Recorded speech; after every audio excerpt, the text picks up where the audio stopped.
Good morning students, welcome to Excel Civils Academy. My name is Dhanunjaya. We are continuing our discussion on budget 2022 and 23. In that we have been dealing with the basics. In our last video we have seen about the basics of budget and classification of budget. Now we are continuing with that discussion that is called budget and its deficits, which is again an important area for this prelims.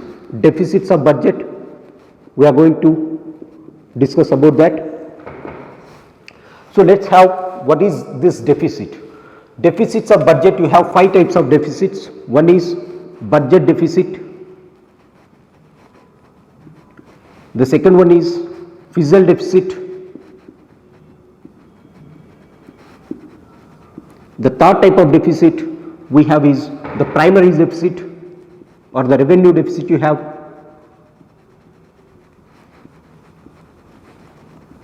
You have the fourth deficit, that is called primary deficit, and the last deficit is called the effective revenue deficit.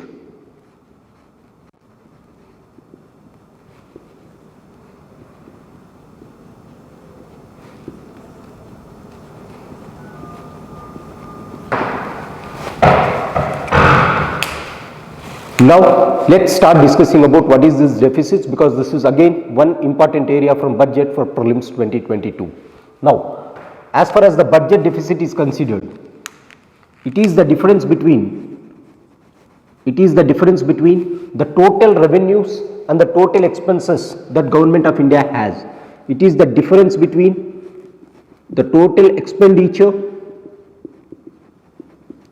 and the total revenue that Government of India is getting. This is called budget deficit, right?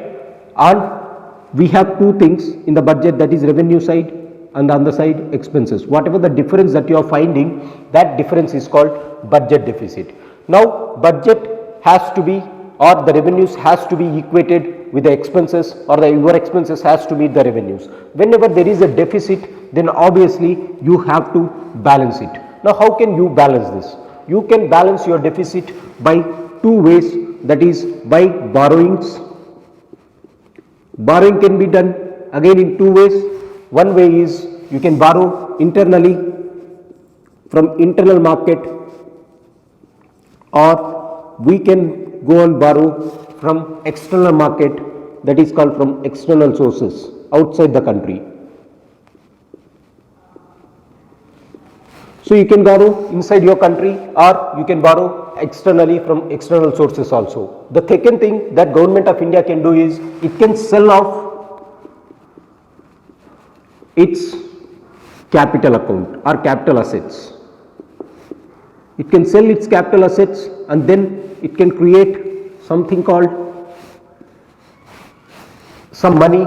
With that money it can go to it. Now what we have to understand in this is, whenever we are borrowing something, we have to pay it back in the form of interest. You have to pay, and you have to pay the principal amount. So you have to pay both the principal amount and the interest you have to pay. Hence borrowings come under one component, that is called the debt component of government, debt of government. So these are capital assets, and these capital assets, in our last discussion we have seen borrowings and selling of capital assets comes under. Selling of capital assets, by the way, it means disinvestment. We have seen that whenever government is borrowing and whenever government is selling its assets, it comes under the so called capital expenditure, and these capital expenditure, as they are creating debt, we call them as debt creating capital assets. Debt creating capital assets.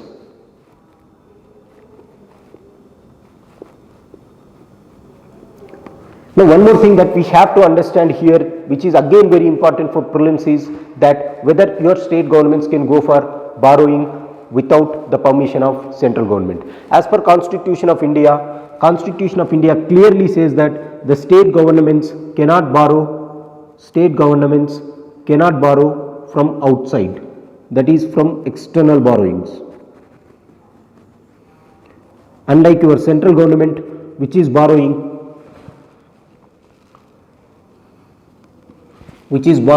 from the so-called external market, your state government do not have this provision of borrowing from outside the countries, right? This is as per Constitution of India.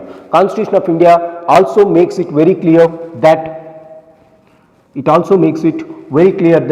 even when the state governments are going to borrow from other states, if it is going to borrow from other states within the country, it has to take the permission of Government of India had they taken the loans earlier from Government of India. Say that Andhra Pradesh has taken a loan from Government of India initially.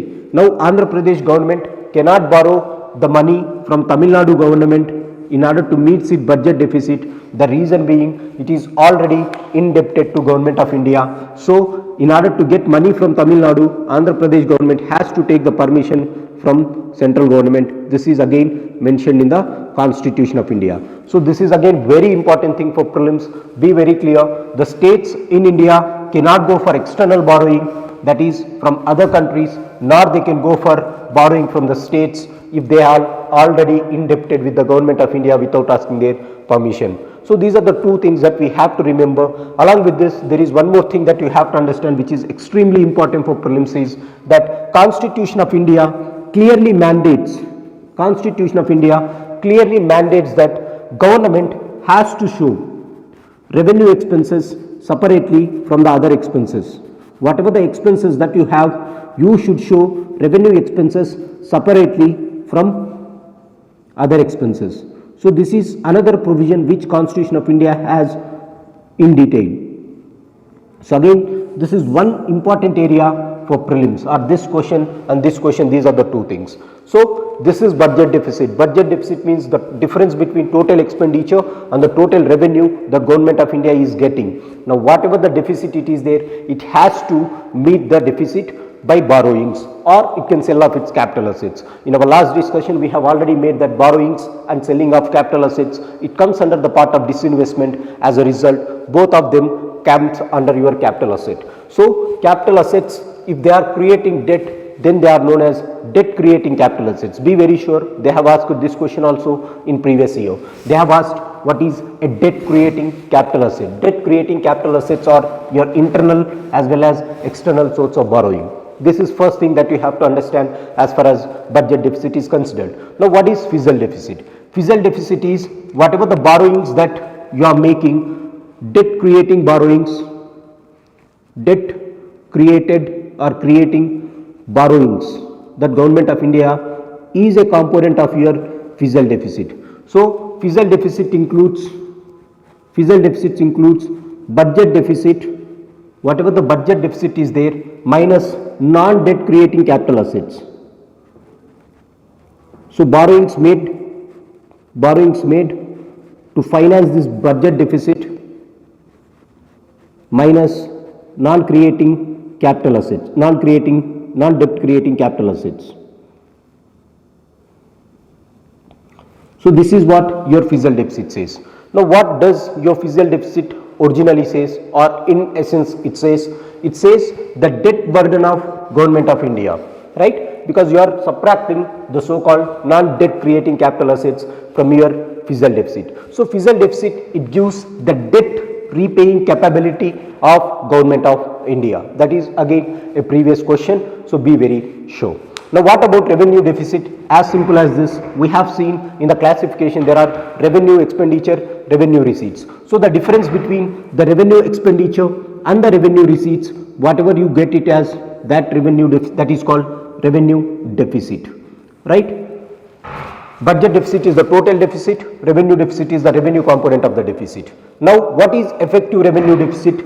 From the revenue deficit, if you are subtracting the grants that is given by the central government for creating capital assets, grants for creating capital assets, if you are subtracting that, then you are going to get one thing that is called the effective revenue deficit.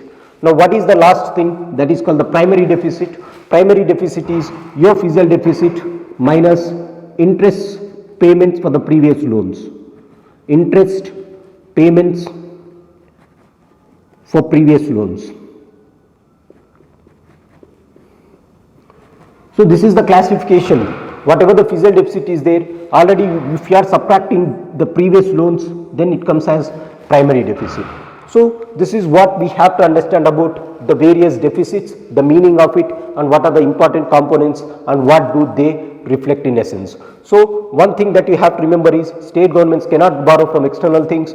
Government also, a constitution also clearly says that there has to be a separate revenue, expenses has to be shown separately from the so-called thing. So whenever you are having revenue deficit, it has to be shown separately with other expenses, that is as per Constitution of India.